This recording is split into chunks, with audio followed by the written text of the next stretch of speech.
Hello students, जैसे कि आप सभी को पता है कि 5 तारीख को एसएससी जीडी का नोटिफिकेशन आउट हो चुका है और उसके डिटेल वीडियो मैं आपके लिए लेकर आई हूं। तो आइए डिटेल में जानते हैं कि एसएससी जीडी नोटिफिकेशन की खास बातें। देखिए, सबसे पहली बात तो ये है कि एसएससी जीडी में इस बार बम्पर भर्ती है। 39,000 करीब 40,000 के करीब में बम्पर भर्तियां इस बार एसएससी जीडी में देखने को मिली है। और अगर हम इसकी डिटेल की बात करें तो देखिए, इसका नोटिफिकेशन आउट हो चुका है आपका 5 डेट को। एसएससी जीडी का नोटिफिकेशन आउट हो चुका है आपका 5 डेट को, और जो इसके फॉर्म चलने वाले हैं वो 14 तारीख तक चलने वाले हैं।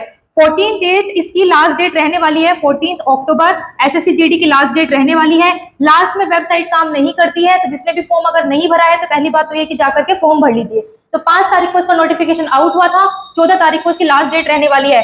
ये देखिए, जो लास्ट करेक्शन डेट है, अगर इसकी करेक्शन डेट की मैं बात करूं, तो देखिए 5 नवंबर को इसकी करेक्शन विंडो खुलेगी। 5 नवंबर को इसकी करेक्शन विंडो खुलने वाली है। पहली बात तो आप कोशिश कीजिएगा कि आपके फॉर्म में किसी भी तरह की कोई गलती ना हो। यदि फिर भी आपके फॉर्म में किसी तरह की कोई त्रुटि हो जाती है तो आप उसको 5 नवंबर से अपने फॉर्म में ठीक कर सकते हैं। तो 5 तारीख से शुरू है और 14 तारीख तक बच्चों ये रहने वाला है। अब कोशिश कीजिएगा कि जिसने भी फॉर्म अभी तक नहीं भरा है वो फॉर्म भर ले। अगर इसके मैं एक्सपेक्टेड एग्जाम डेट की बात करूं, देखिए जनवरी फरवरी एक्सपेक्टेड है 2025। एग्जैक्टली डेट क्या है वो अभी इन्होंने मेंशन नहीं किया है कि एग्जैक्टली डेट क्या रहने वाली है, पर आप अपनी तैयारी को जनवरी फरवरी मानकर पूरी तरह से अपना अच्छा रूप दे सकते हैं। आगे की बात करते हैं इसमें सैलरी और वैकेंसीज के बारे में। तो देखिए बच्चों, जो सैलरी और वैकेंसी का स्ट्रक्चर रहने वाला है वो इस प्रकार रहने वाला है। जो आपकी सैलरी है तो पे स्केल जो एनसीबी के लिए रहने वाला है वो 18,000 से 56,900 तक रहने वाला है। यानी अगर मैं बात करूं, एक इसमें पोस्ट है एनसीबी की, तो उसमें जो इसका पे लेवल रहने वाला है वो आपका बेसिक पे 18,000 से शुरू है। और बाकी की सारी पोस्ट के लिए अगर मैं बात करूं फॉर ऑल पोस्ट, तो बेसिक पे आपका 21,700 रहने वाला है। 21,700 बेसिक पे रहने वाला है और 21,700 से 69,000 तक का इन्होंने सैलरी मेंशन किया है। अब मैं बात करूं अगर वैकेंसीज के बारे में, तो देखिए बच्चों, वैकेंसीज लगभग में 40,000 है। और अगर मेल फीमेल की मैं अलग से बात करूं, यदि मैं मेल फीमेल की अलग से बात करूं बच्चों, तो ये देखिए आप देख सकते हैं SC category, OBC, EWS, UR, ठीक है, ईडब्ल्यूएस और इधर यूआर, और टोटल वैकेंसीज 35,612, यानी कि अप्रोक्स में 35 की वैकेंसीज आपकी मेल की रहने वाली है। और अगर मैं फीमेल की बात करूं तो देखिए फीमेल का सेक्शन इधर है, एससी, एसटी, ओबीसी, ठीक है, ईडब्ल्यूएस, यूआर, और ये टोटल वैकेंसीज इधर में 3800 कुछ रहने वाली है। यानी कि मैं बात करूं लगभग में फीमेल की, अगर मैं बात करूं बच्चों,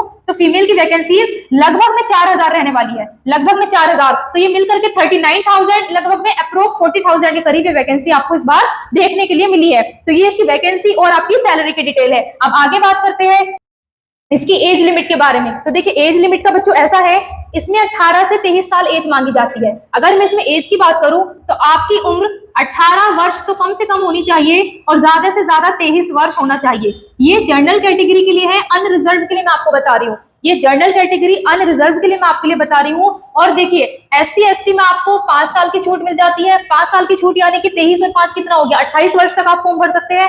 ओबीसी में आपको 3 साल की छूट मिल जाती है, यानी कि ओबीसी में मैं लिख देती हूँ एक बार आपकी सहूलियत के लिए, ओबीसी में 23 वर्ष आपकी जनरल तक है। तो ओबीसी में अगर मैं आपकी बात करूं तो 26 वर्ष, और एससी एसटी में अगर मैं बात करूं तो 28 वर्ष।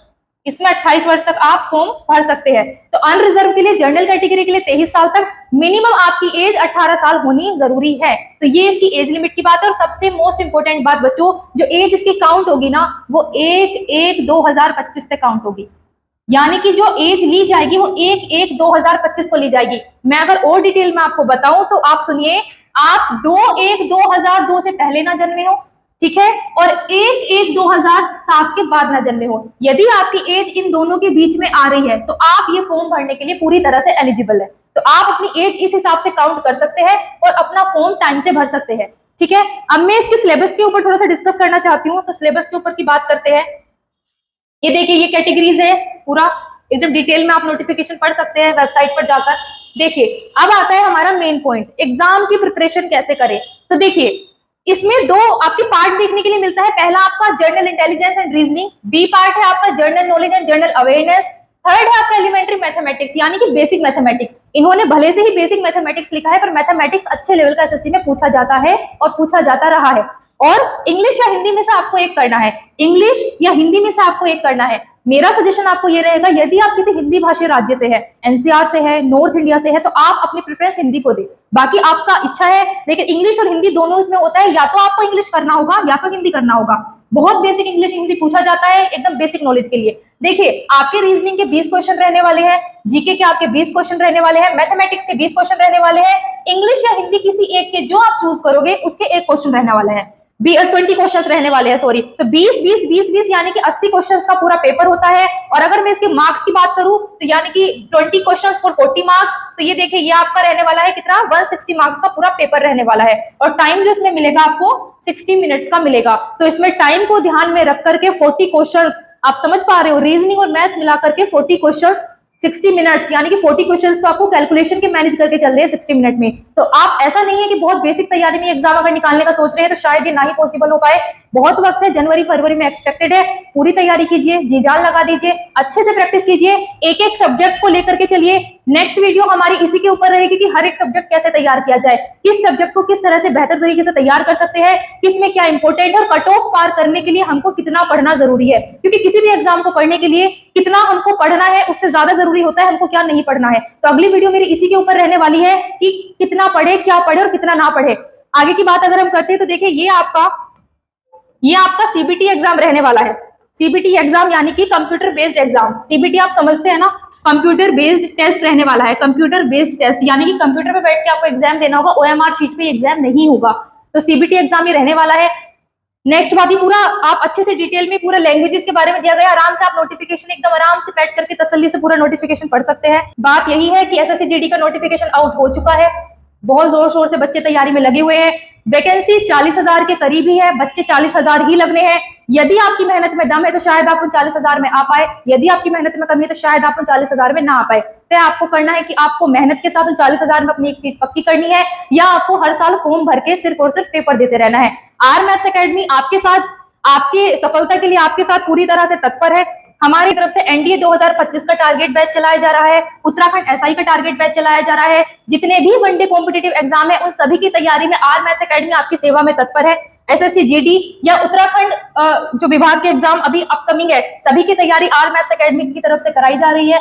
आप हमारे साथ जुड़ के एसएससी जीडी या कोई भी वनडे एग्जाम की तैयारी बहुत जोर शोर से बहुत अच्छे से कर सकते हैं। एसएससी जीडी का एग्जाम बहुत पास है, तो बिना समय गवाए अच्छे प्लेटफॉर्म से, अच्छी जगह से अपनी तैयारी शुरू कीजिए और अपनी एक सीट पक्की करने की कोशिश कीजिए। क्योंकि हर बार फॉर्म आते हैं, हर बार वैकेंसीज आती है, हर बार बच्चे फॉर्म भरते हैं, लेकिन सिलेक्शन सिर्फ चुनिंदा बच्चों का होता है। जो मेहनत करेगा वो नौकरी ले जाएगा, जो सिर्फ फॉर्म भरता रह जाएगा वो शायद ही नौकरी में सिलेक्ट हो पाए। तो बच्चों, फैसला आपका है। एसएससी जीडी के फॉर्म शुरू हो गए हैं, खत्म भी होने वाले हैं, तो कोशिश कीजिएगा कि आप समय से भर दें। फिलहाल 2-3 दिन की में ही भर दे, क्योंकि लास्ट में वेबसाइट नहीं चलती है। तो बहुत बहुत धन्यवाद आपका पूरी वीडियो देखने के लिए। आर मैथ्स एकेडमी के साथ जुड़ के आप अपनी तैयारी कर सकते हैं और अपनी तैयारी को और भी बेहतर बना सकते हैं। थैंक यू बच्चों।